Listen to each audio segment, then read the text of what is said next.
Hey everybody in YouTube land, welcome back.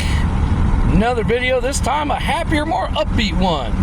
So recently the 04 GMC was in the shop yet again.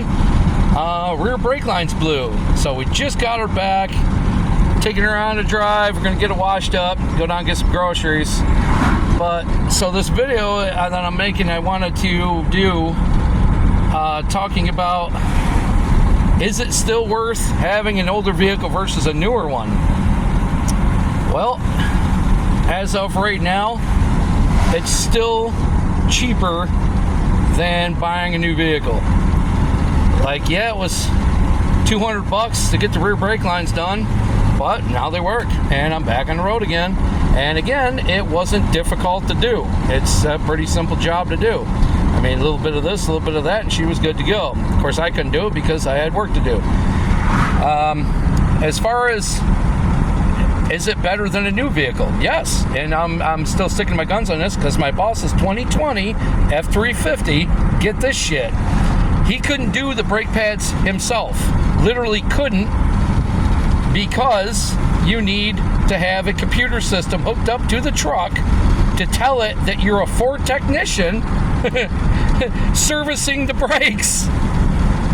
A simple thing like brake pads. This is something that most, it's like one of the first few things people learn when they're young and they're driving for the first time, owning a vehicle for the first time.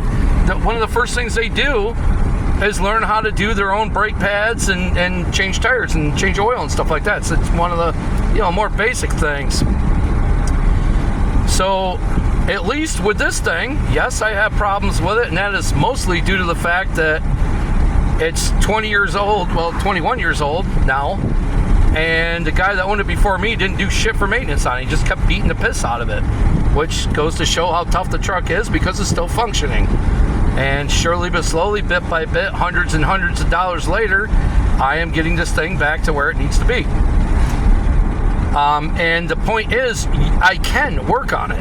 I can fix it. I don't need a technician to do it. I don't need some certified computer system technician guy to get in there and tell the computer in the vehicle that I'm doing the brake pads. Like, that's just ridiculous. That is absolutely ridiculous, over-engineered shit, in my honest opinion. So, that's cute little puppy doos. So the other part of this video that I wanted to talk about, some of you might not care about, but I feel it's important to spread it, because this goes to show why people like me follow the Lord and believe in the Lord. Because while I was out and about on my job today, me and my daughter were talking like, man, how are we going to get the money needed to fix the brake lines? Because we need like $220 basically to do it. Lo and behold, one of the clients I was working for came out and she said, now, I know you don't accept tips. I know you don't want to accept anything from me. She tried giving us money last winter when we were doing her driveway. And I said, no, ma'am, it wouldn't be very Christian of me to do that. She's an old lady. She's a 90-year-old lady, very old, very sweet, though, very sweet lady. She said, listen, I want you to have this gift. She gave us $300, and she said, I want you to have this gift. The Lord told me to give this to you. Call it a gratuity. She was like, I really appreciate everything you do. Every time I need something, you guys are there. You come and help me out. She said, I just want you to have it. The Lord told me to give it to you. And I said, well, I can't. I don't want to accept it because I don't want to take her money. But she said, no, I'm demanding you take it. And I told her, I said, well, the funny thing is, that's exactly the amount of money I need to get my truck out of the shop. And she said, see, the Lord works in mysterious ways. So right there is just one of many examples of, you just have faith. Don't worry about shit and follow the Lord and just try to be a good person, and things come back to you. That's just all that is, But I'm not going to babble on too much about it, because I am not the type of guy that will weaponize my religion, as some people on the internet do. I think you've seen videos of, people getting into debates and arguing and going to pride parades and trying to force those gay fuckers to convert. And it's like, dude, you're not going to reach them. And weaponizing your religion is not the way to do it. That's just my opinion.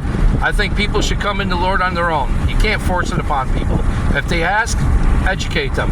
If not, let them be. Just let people be and just be a decent person in your own. You know what I mean? Take care of yourself and be a decent person to yourself and to others. You know, just don't worry about what other people believe. It's none of your business. You know, judge not lest you be judged. You know what I mean? But let's end that, and let's just end this video on a good note. I am so happy to be back in my truck. It's running fine. Fingers crossed. Everything's Gucci. It's a little too hot and bright for me, but a beautiful day. Everything worked out good. I didn't completely break my back today at work, so that's awesome. And now I'm gonna go give my truck a bath and go get some groceries and yeah, have a good dinner tonight with the kiddos. So I hope you guys are having a great day. I hope your guys' vehicles are doing good. I hope everything's good in your guys' end. I really appreciate you all for watching. I much appreciate it. And I'll see you all in the next one. I'll take a quick little video of the truck when she's all nice and cleaned up, because she doesn't look that good after it dries. But anyway, guys, thank you so much for watching, and I will catch you on the next one. Hopefully it's another good one and not a shit one. Have a good one.